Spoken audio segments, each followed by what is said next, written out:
So TLA got us an attorney, and the attorney helped us develop the company in terms of writing the bylaws, getting us incorporated, getting the stock options solved, all that sort of thing. I had no experience with that. I clearly could not have done that. So I credit TLA 100% with that. So when you talk about the commercialization process from TLA's perspective, my impression is that TLA wants us to focus on intellectual property, getting patents, and then TLA licensing those patents. So the relationship, the communication, the interaction with TLA and us is ideal in terms of straightforward communication, no problems about if you're not happy, you tell them you're not happy, and I would presume if they're not happy with us, they'll tell us that too.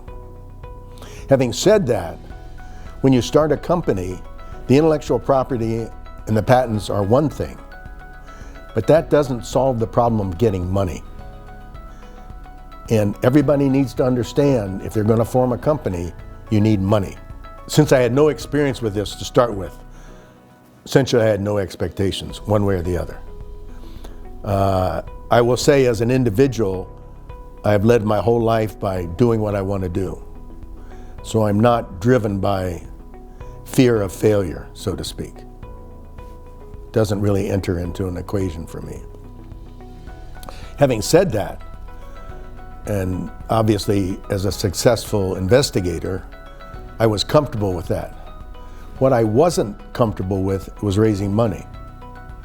And my role in raising money is interesting for Avery Therapeutics because I'm called upon to discuss the science with the money people. And I didn't realize that was going to happen that way.